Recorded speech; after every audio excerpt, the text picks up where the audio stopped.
Henry Ford had only a modest education. He didn't invent the gasoline engine. He didn't invent the automobile. In fact, he never really invented anything. And yet, by the time he died in 1947, Ford and the company he founded had a profound effect on the world he taught to drive. Given all that he accomplished, it's hard to believe that Henry Ford was almost 40 when he established the Ford Motor Company. At the time, America was more agricultural than industrial, and horseless carriages were toys for a wealthy few. But in just 4 decades, Henry Ford had, in his own words, invented the modern age. Join me now as Biography presents Henry Ford.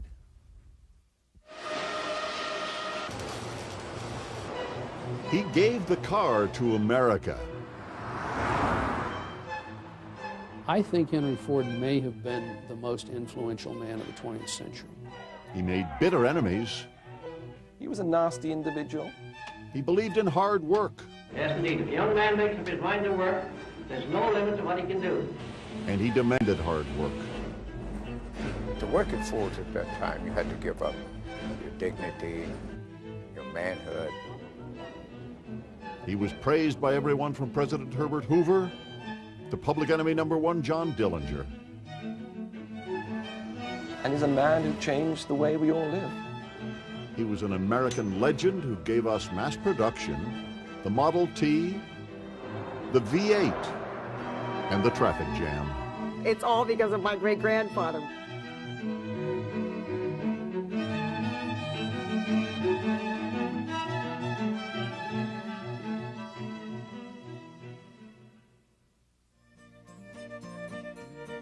Henry Ford, this man who gave America the automobile and mass production, was born while the Civil War was still raging.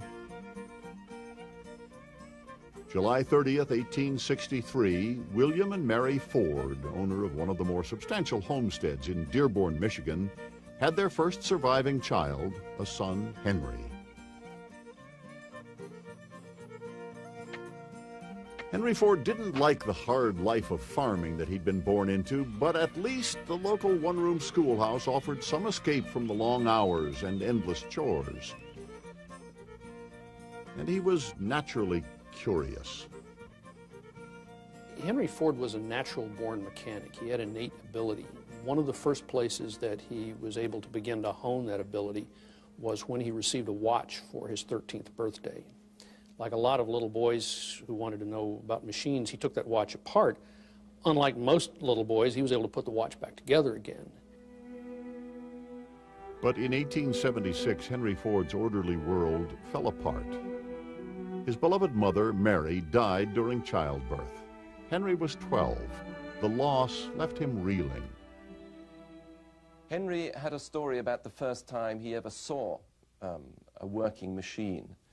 It happened just after his mother had died, and psychologists wonder whether this had some sort of effect, the two events being linked. He was going along with his father, and he saw one of the farm machines that were used in those days coming towards him down the track, but with one addition. It was moving itself because the engineer had fixed a chain from the axle of the machine to the wheels. So it was a sort of crude, self-propelling motor car. And for Henry Ford, this was like the road to Damascus. He'd never seen anything like this. Ford knew then that he wanted to work with machines. So at the age of 16, he left the farm and walked the 9 miles into Detroit. There, he eventually found work at the Dry Dock Company, makers of iron boats. It gave him a chance to work on motors. Ford's practical education had begun.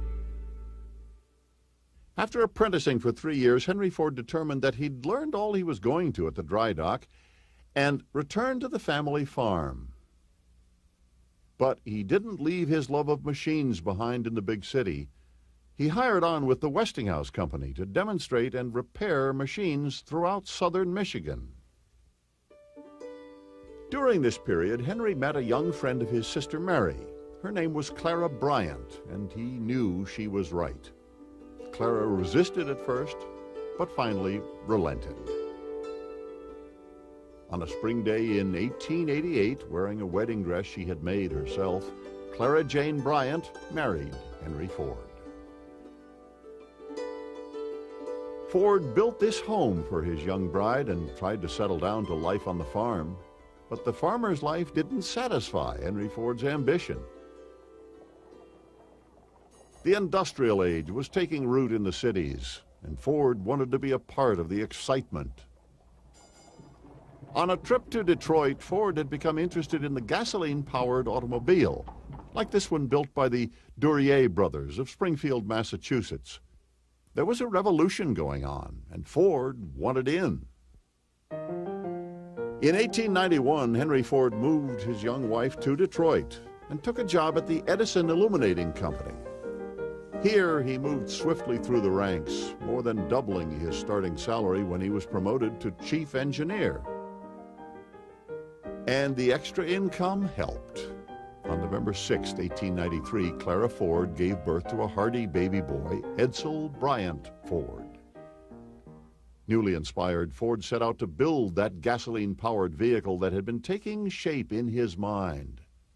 Henry Ford had an enormous capacity for concentration. He became something of a mad professor when he was actually working on a project. And so when he was building his first internal combustion engine, his own version of it, he got so wrapped up that he brought it home on Christmas Eve when his poor wife was cooking the turkey and getting the meal ready and everything. And right in the middle of all this, he stuck the machine on the kitchen sink, screwed it to the sink, got his wife, whose hands were all covered with gravy and stuff, to actually drip gasoline into the top of it. He connected the wires and started the machine and was quite oblivious to the fact that he was filling the kitchen with clouds of exhaust smoke. In a shed behind his home, Ford's automobile slowly took shape. With the help of friends from the Edison Company, he began building the vehicle he called the quadricycle. It was called this for good reason. His plan called for two bicycles to be placed side by side and powered by a crude gasoline engine.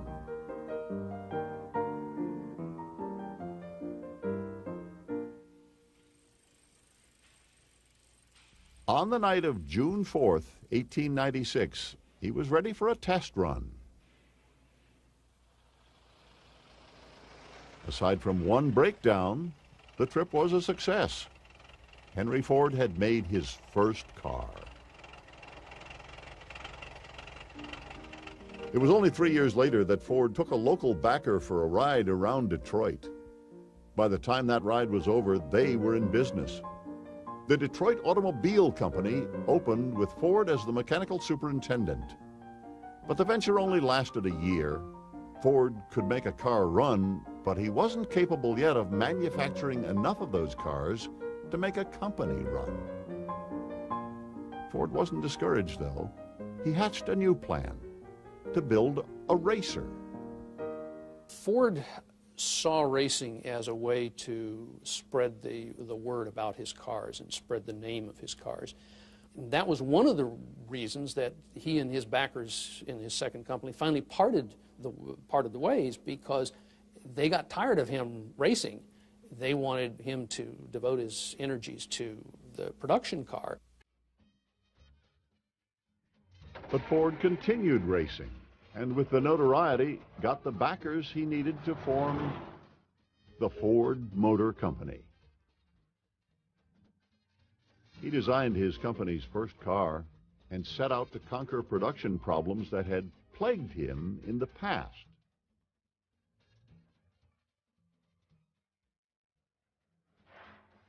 He set up shop, hired men, put out a car, and waited.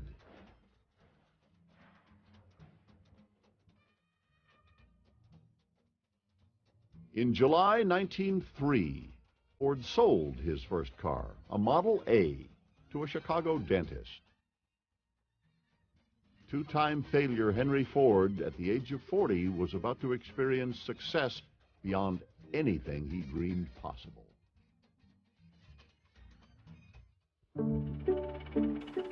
By 1904, over 500 Model A's had been sold. Henry Ford, here pictured with his son Edsel, celebrated this success by buying his first dress suit.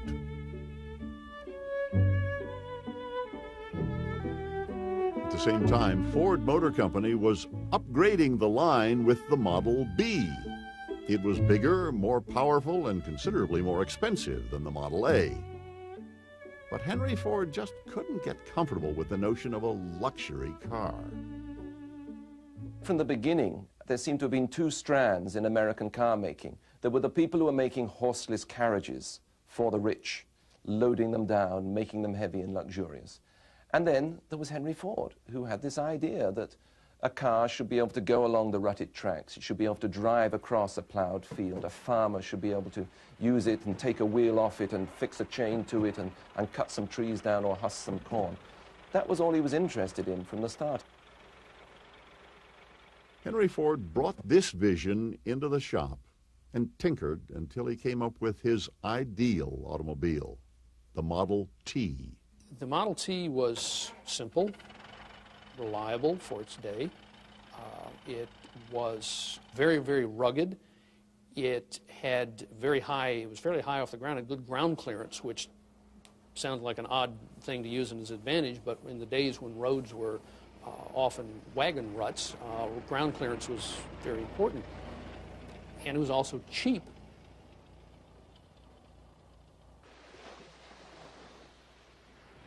The Model T was an astounding success. It went on sale in October 1908, and within a few months, Ford was forced to announce that the company couldn't accept new orders. The factory was already swamped, months behind. Henry Ford had succeeded in making an automobile for the masses, but it left him with a problem: how to build up production to satisfy demand. At the time, craftsmen building cars at stationary workbenches could produce 25 Model Ts a day, but 25 weren't enough. So Henry Ford and his engineers came up with a revolutionary new idea: the moving assembly line.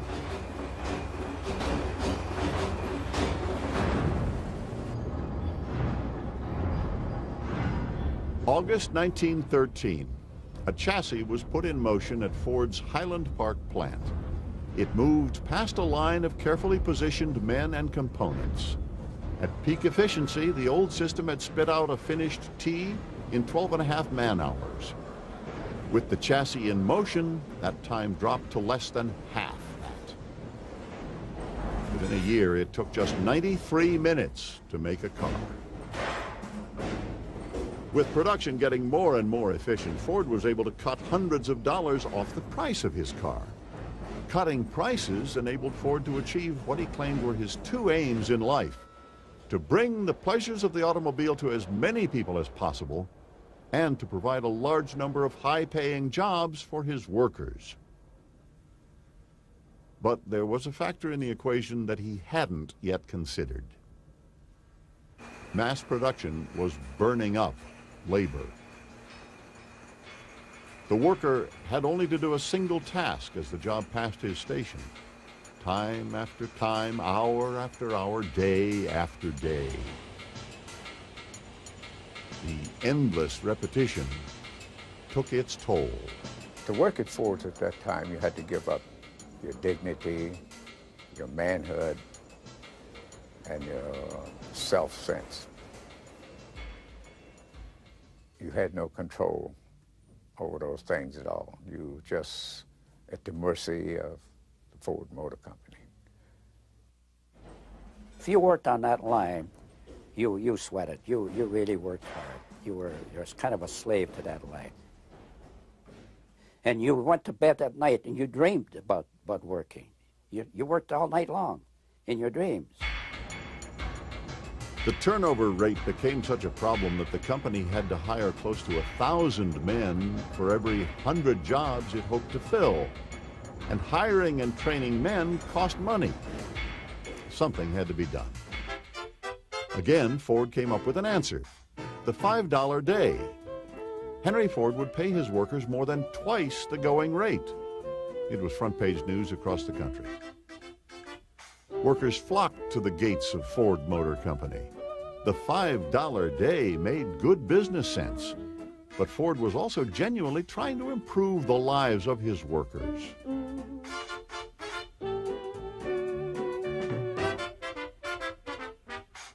Henry Ford had experienced a healthy dose of success with the Model T and again with the $5 day. On the strength of this public approval, Ford began to feel that he should speak out on other issues. And with Europe exploding into war, he tried international politics. A young reporter sent out to interview Ford came back with a story quoting the carmaker as saying that he would give everything he possessed to stop the war. As the story spread, a noted peace activist approached Henry Ford. She found him a willing listener. Ford agreed to attend a meeting that very weekend in New York. There, his name was added to a delegation that would petition the warring governments. They weren't the sort of people that he would normally have got involved in, but they did flatter him. It was a simple sort of solution. Charter a ship, go to Europe, stop the war. Henry Ford can produce a Model T. Why can't he stop a world war? It was an illustration both of his idealism and now of his arrogance. The peace delegation was far from united around the cause. As members fell to arguing and backbiting, the shipboard press delighted in sending scathing stories home. By the time the ship docked in Norway, Ford was deeply discouraged. He left for the States just a few days after landing. Back home, though, Ford found himself again a hero to the common man, a modern-day Don Quixote. Maybe it had been foolish to think that he could end the war, but even his critics admitted that at least he had tried. When America did enter the war, Henry Ford stood by his country. With American boys leaving home, Ford opened his company's facilities to the government. The government, and the country for that matter, considered Henry Ford capable of producing miracles. Model Ts served as ambulances and staff cars.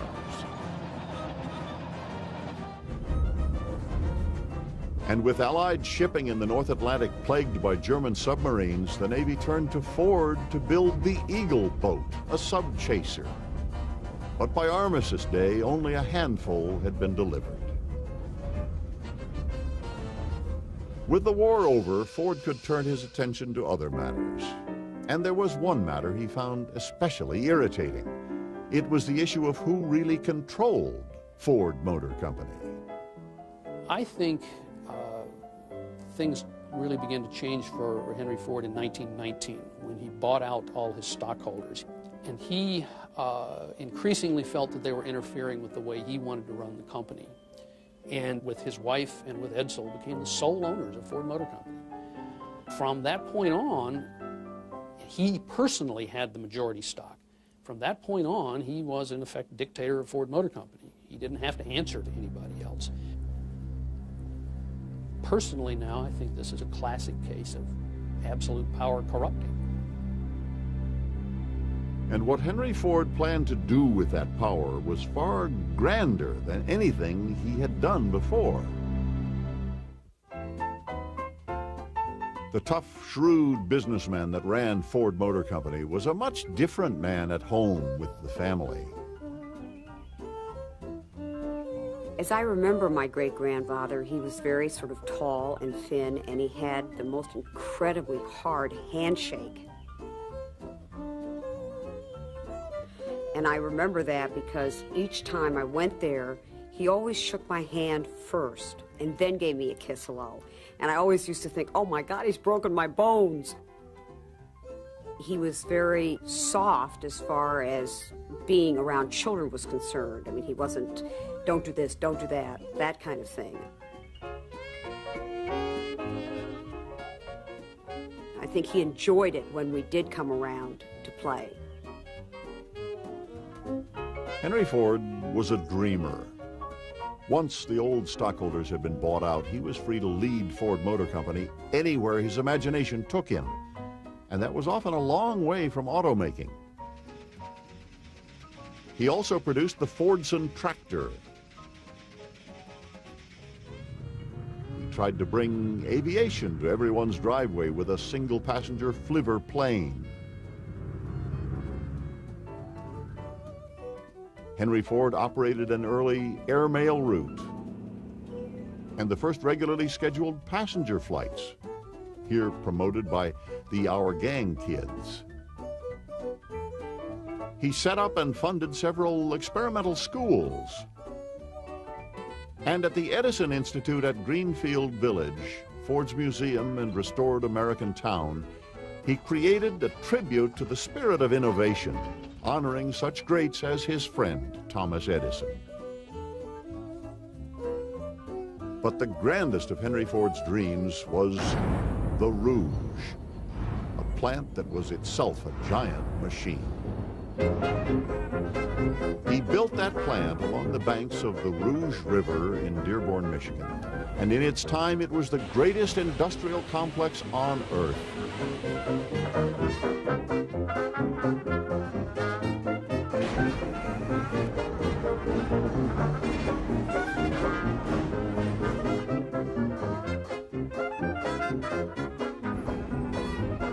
It is still today an industrial wonder, a lasting tribute to the power of Henry Ford's dreams and his incredible determination. About the time that the first blast furnaces at the Rouge were being fired, Henry Ford again offered the world his thinking. But this time his thinking was tainted by anti-Semitism. Anti-Semitism was very common in the farm communities of the Midwest at the end of the last century. It went with mistrust of the East, of the banking system, all sorts of things like this. And Henry Ford's prejudices were those of an ordinary Midwest farmer. The tragedy of it was that he had the money and the conceit to put his ideas on paper and actually publish his own magazine, which spread it all around America and, of course, made him a laughingstock. Through the Dearborn Independent, Ford blamed the Jewish people for everything from World War to short skirts, cheap movies, and jazz music. It wasn't until he faced a libel suit, public disapproval, and the continued pleas of friends that Henry Ford tendered an apology. But there were those who doubted the sincerity of that apology. In July 1938, Ford accepted Germany's Grand Cross, the highest honor the Third Reich could bestow on a foreigner.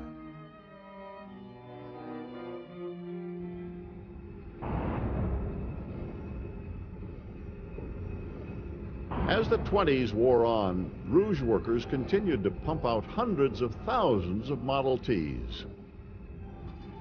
But Henry Ford began to find himself falling behind the times. He liked an older America. He was never comfortable in the modern world that he had helped to shape. His son Edsel, by this time second in command at Ford, was from another generation entirely. He liked jazz, contemporary art, and an occasional cocktail. Henry Ford was a teetotaler. He preferred bird watching and old-time country dancing. In this rare footage, Ford demonstrates just how far he'd go to popularize those old steps, even choosing an occasional Ford executive as a partner.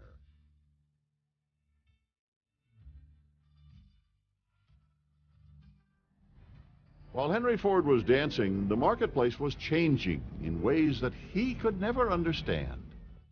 For the first time in almost 2 decades, Ford's Tin Lizzie had a serious competitor. The car that really did in the Model T was the Chevrolet. General Motors recognized fairly early what Edsel Ford had recognized, that once the market was, the actual need for automobiles was satisfied, you needed a way to continue to convince people to buy new cars, even if they didn't really need one, even if their old one wasn't worn out. One of the ways you do that is you change the way cars look every year, and you make the car look more pleasing. In May 1927, the Model T era came to a close. The success of the Chevrolet demonstrated that the public wanted style and not just utility. The Tin Lizzie was hopelessly outdated, relegated to a recycling campaign.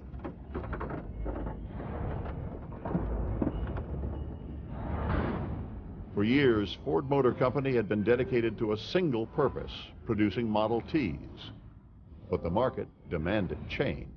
Edsel was the one that really convinced his father, Henry Ford, that, we ought to bring out the Model A, Dad, because the T's a perfectly good car, but we've built it for 20 years and we haven't made any changes. And change was just what Ford needed, but it came at a cost. Thousands of Ford workers were laid off. They sat home 6 months while Henry Ford tried to figure out some way to get back into the marketplace. At the age of 64, he was starting over. But the old man was up to the challenge. With the release of a brand new Model A, Ford Motor Company came roaring back to life.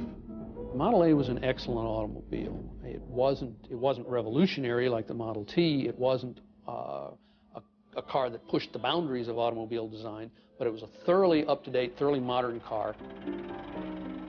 The Model A was a rare triumph for the partnership of Henry and Edsel Ford. Over the years, their relationship had fallen apart. Henry wanted his son to be tougher, more assertive. He thought that reversing his son's decisions and disagreeing with him at every turn, he would force Edsel to fight back. I think he was just a weaker person. He didn't have the strength. I mean, Henry Ford, I think, was much tougher. Edsel was just a really nice guy. Well, nice guys don't necessarily go places in life. With the success of the Model A, though, Henry and Edsel Ford were going in the same direction.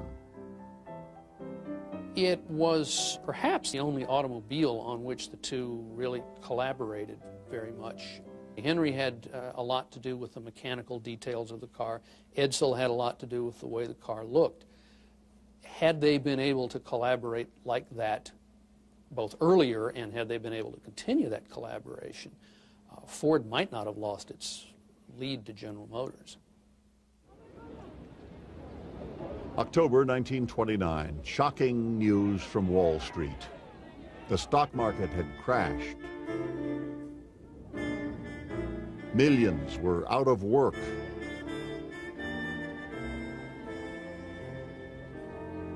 Of course, Ford's great personal fortune kept him far removed from the nation's suffering. Normally, public speaking paralyzed Ford. But here he joined good friends Thomas Edison and Harvey Firestone in an historic radio broadcast offering their wisdom on the Depression. If a young man makes up his mind to work, there's no limit to what he can do. But if he makes up his mind to go at it without the idea of work, he hasn't much chance. He must study and work, and he must go back in any art as far as he can, just dig up the very beginning, and he must, the more he goes back, the further he will be able to see ahead. As removed from the suffering of the common man as Henry Ford had become, even he was about to find the Depression striking close to home, right at the gates of his great Rouge River plant.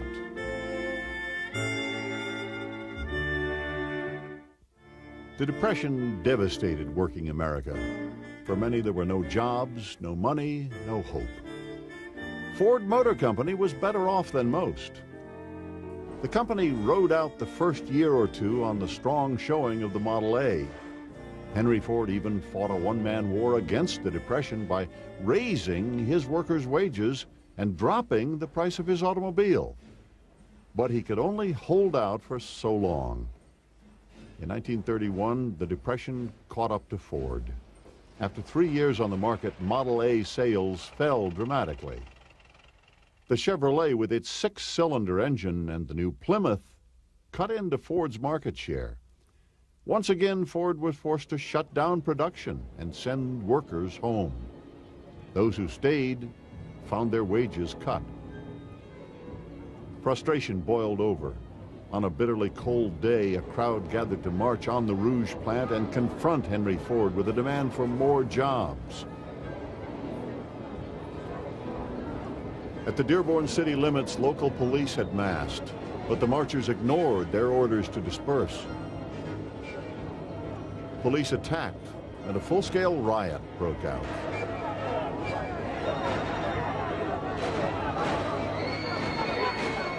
Machine gun fire finally dispersed the crowd.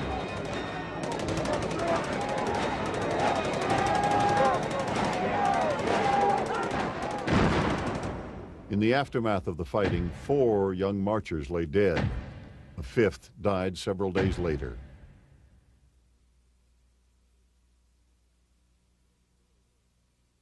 There were no new jobs. What finally brought the workers back to the Ruse was yet another of Henry Ford's inspirations, the Ford V8. The V8 was Ford's last great triumph. Chevrolet had brought out a 6-cylinder engine, which was more powerful than Ford's 4. Henry didn't like 6-cylinder engines, so he wanted to go to a V8.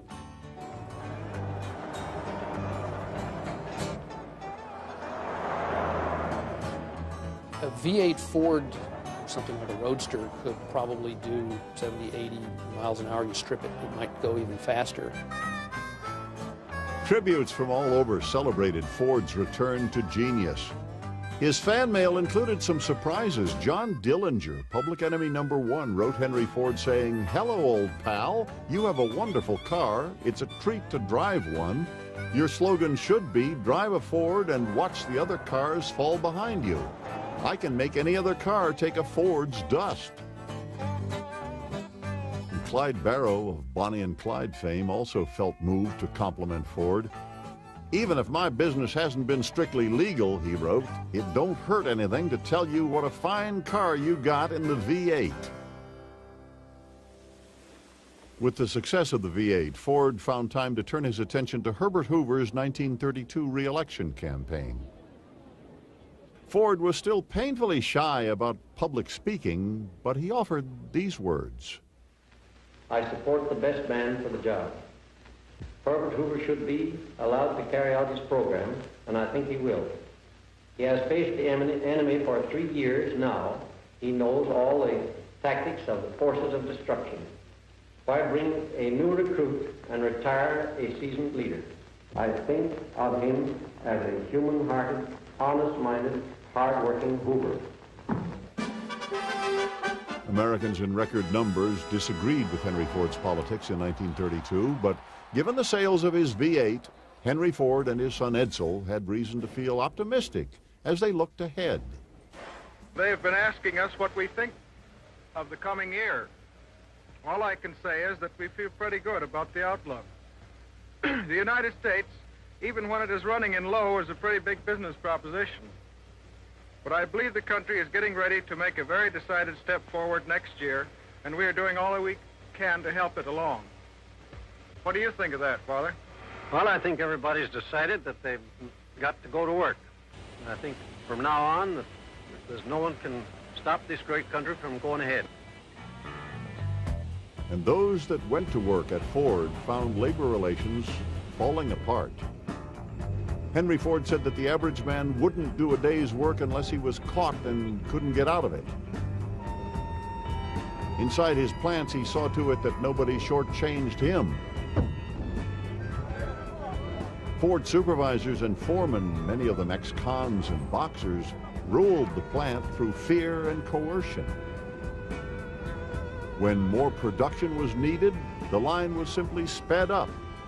Heaven help the man who couldn't keep pace. The work was hard. I used to come home so tired. My wife used to have to rub my hands because I used the hands a lot. And to fall asleep, I used to fall asleep reading the newspaper. I'm just a young man. How was my working life at Ford? I've never been to hell, but heard a lot about it. It was like working in hell. The harassment, the threats, the working conditions, and the continued watching over you by what they had called at that time star men. It was like Big Brother was watching you. Henry Ford was behind everything. In the 1930s, he cloaked what he was doing behind something called the Service Department and the goons that he employed to terrorize workers. Well, there's no doubt it's what Henry Ford wanted as well. He'd become old, his arteries had hardened in terms of his spirit. He was a different man from the young, idealist who got things started. Ford and his workers had come a long way together. Over those years, first through generosity, later through intimidation, he had been able to hold the line against the unions, even after Chrysler and General Motors had been organized. But finally, in May of '37, hostilities reached a head. Union organizers, led by Walter Reuther and Richard Frankenstein, had received a permit to hand out leaflets at Ford. They made it to the top of the overpass leading to the plant. Then they were met by members of the Ford Service Department.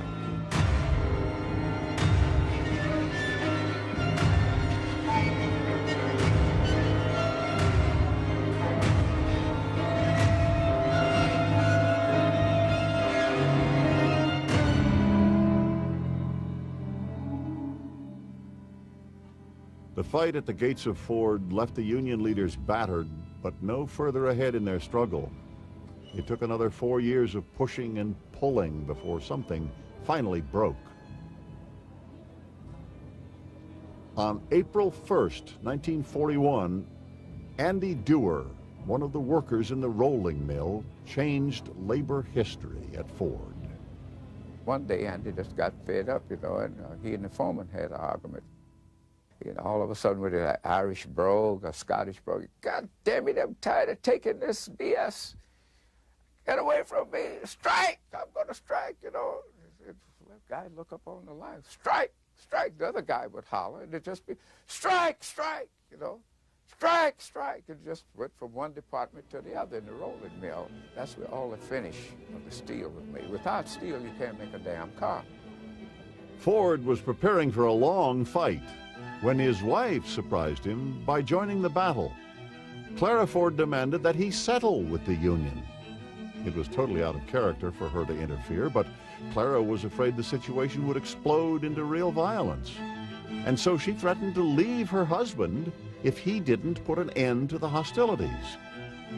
Ford called his representative and told him to sign. And that was that. Ford Motor Company was a union shop.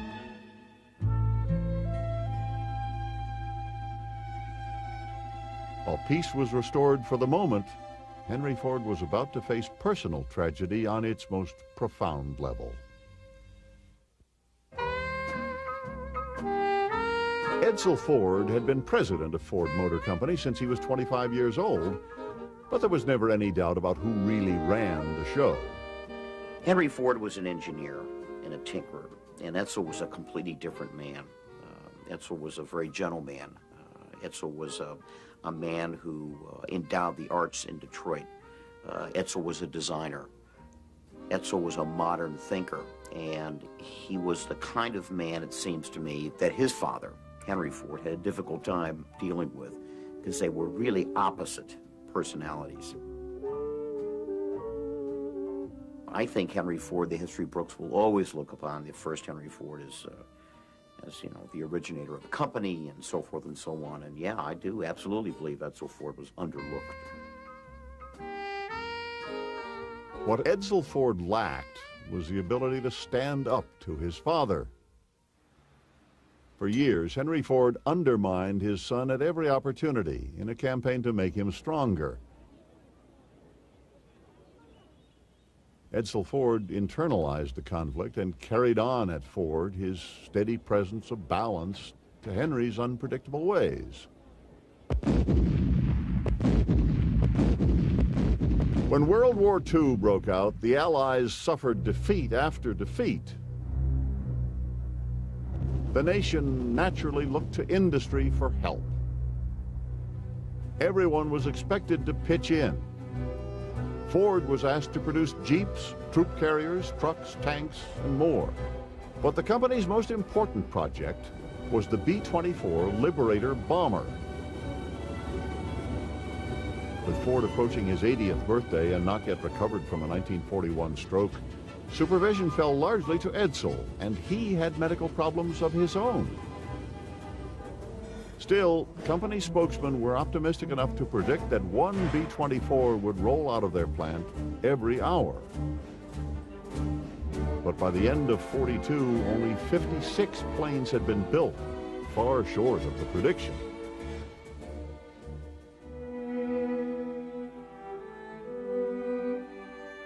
In May 1943, Edsel Ford died. A number of illnesses contributed to his death: stomach cancer, liver cancer, and in the last irony, undulant fever, the result of drinking unpasteurized milk from his father's dairy. It is said that Henry Ford was never the same after his son's death. But at the age of 80, in spite of his clearly diminished capacity, the old man once again took up the reins of Ford Motor Company. The news concerned Washington. As the nation's third largest defense contractor, Ford was a major part of the war effort. With production in serious trouble, there was talk of bringing in outside managers or even nationalizing the plant. In August 1943, the Navy sent 26-year-old Henry Ford II home to Dearborn and the Ford Motor Company. Maybe Henry Ford's grandson could bring some order to the chaos that Ford had become. One of the executives of Ford after the Second World War, Jack Davis, said the company wasn't dying, it was dead, and rigor mortis had already set in. For months, Clara Ford had been pushing her husband to step down and let their grandson take over. But Ford held out. Finally, Edsel's widow, Eleanor, confronted her father-in-law. She threatened to sell her considerable holdings in Ford if her son wasn't immediately named president. The old man finally relented. In September 1945, the crown was passed to Henry Ford II. With his active role in the company behind him, Henry Ford began to disconnect from the world. He passed some time at Greenfield Village and was trotted out on occasion at a company function. But the stores of energy that had sustained him well into his 70s had been spent. On an April evening in 1947, Henry Ford laid his head on his wife's shoulder and drifted away. The cause of death was a cerebral hemorrhage. He was 83.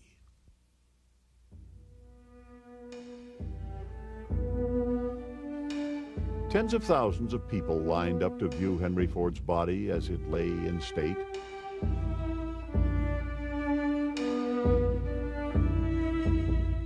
Some factories closed, others shut down for a moment of silence.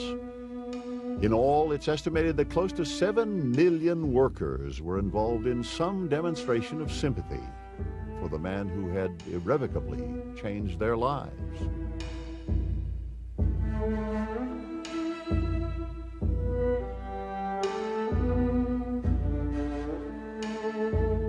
And in Detroit, motorists were asked to come to a complete stop at the time the automaker's body was being lowered into the ground. For that second, when the automobiles came to a stop, Detroit was returned to the way Henry Ford had found it.